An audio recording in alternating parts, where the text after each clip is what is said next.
Gemini, welcome to your weekly horoscope for May 11th through the 17th. My name is Athen. Let's go and look at your chart for the week. So at the beginning, we've got, this Monday, Tuesday time period. We have Mars shifting into your 12th house. So there's definitely the shift in the early part of the week in regards to the deeper side of life, peace, tranquility. Mars there is wanting to do these things. So that's an aspect of yourself that's certainly wanting to. And it's important, it's so important to get that connection to God, connection to the universe, source, however you see that, obviously.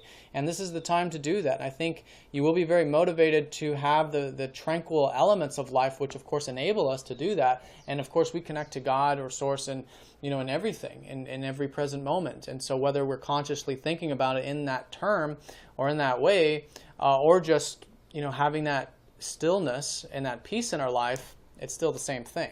So that's what the overall energy is in terms of where you're going to be motivated. And, Mars in the 12th house is about, working with spiritual energies too, in terms of like chi and things of that nature. So I'd really recommend, spiritual energetic exercises such as those. Now on Monday as well, we've got the sun sextiling up to Neptune. And Neptune's been transiting, Chiron, sextiling Chiron, who's been transiting your 9th house, which is about the expansive side of life. It's about philosophy, spirituality. It's about travel, all these things. So with Chiron and Neptune there, with these 9th house matters, it's been about going with the flow with Neptune there. And then with Chiron, it's been a sort of healing process. You guys have been going through this sort of healing along your life path in regards to, divinity, the higher connections, travel, spirituality, all these things. So a very nice day for anything that expands your mind here on Monday, such as philosophy and things of that nature. Maybe going out to nature. All these things you'll find very, very healing, very revitalizing on Monday in particular.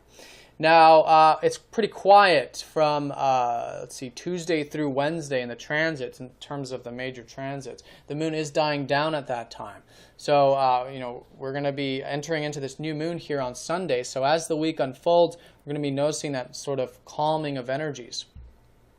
So on Thursday and Friday, though, we do have a very important aspect, which I think we will be feeling as the week unfolds, and that's involving both Mars and Saturn. It's going to be an opposition here, going exact Thursday and Friday.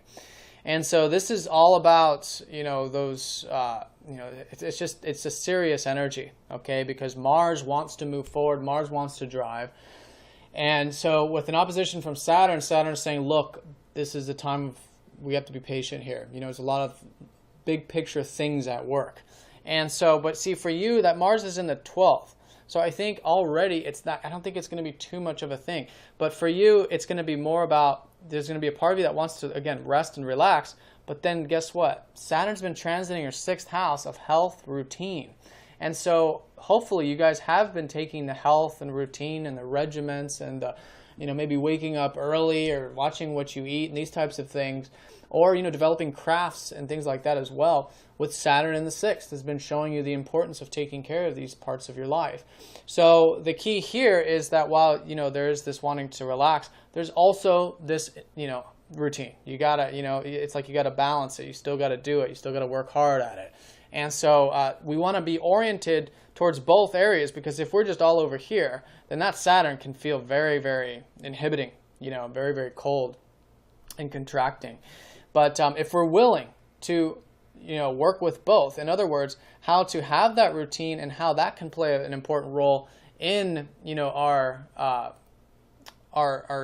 relaxation, the simple, the rest and just, chilling out, connecting to the higher, states of consciousness, then we are working in tandem here. Okay, so it might mean that maybe it does take some hard work to do these 12th house matters, because there's all this stuff going on in the day-to-day routine stuff. But work hard, be patient. It's a time of patience, especially because we're coming up to the new moon on Sunday as well. Anyways, okay. Now, Friday and Saturday, we do have very some nice aspects. We have Venus trining up to Neptune, which is going to be a very nice couple days here relating to you guys and your relationships. You've had Venus in your 1st house, so I think you guys are looking good, feeling good, enjoying, perhaps the more active side of life as well. And so all these things relating to, aspects of the 7th, so all these things relating to relationships also can be very nice Friday and Saturday with that trine up to Neptune. You find that very peaceful, actually. There's this very peaceful, calming energy about your chart. this whole week. So that's very supportive, though, very nice. Again, maybe things relating to the philosophy and spirituality, you'll find very, very nice Friday and Saturday. So I would really recommend those things, again, connecting to nature, all those types of ninth house things. And yeah, you'll find that very supportive. Now, while that's happening, Venus is squaring up to the North Node, where the North Node has been transiting your 4th house. So whether you've personally felt this or not, because the North Node is not a personal planet, there's been this gateway for you to connect to your past, or to home, or to family, or to your roots in some way. And that's been the North Node transiting that 4th house. So the key here, Friday and Saturday, is to, while things are going nice with yourself and relationships and your goals and things like that, Friday and Saturday, and you're probably feeling quite good about it, work constructively towards this, because there's this push into things relating to home, family, whatever it is. And so putting energy into that, which is the square, will facilitate this very nice couple days, I feel like.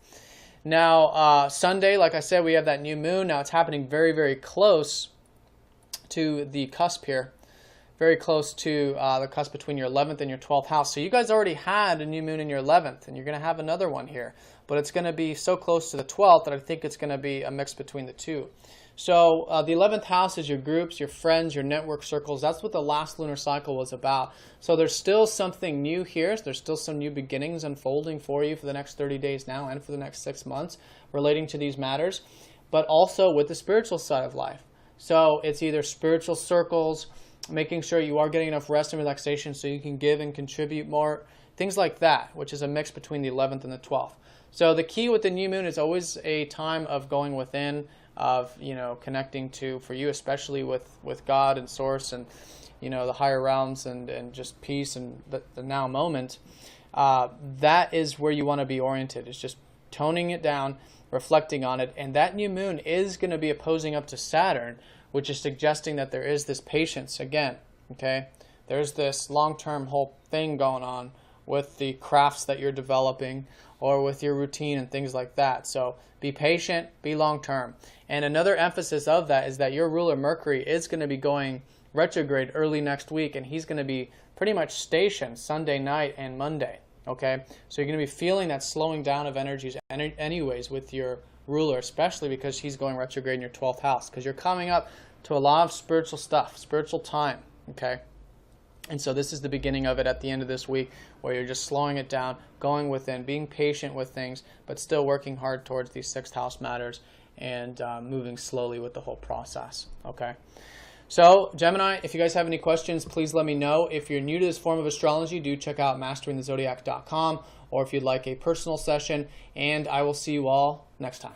Take care.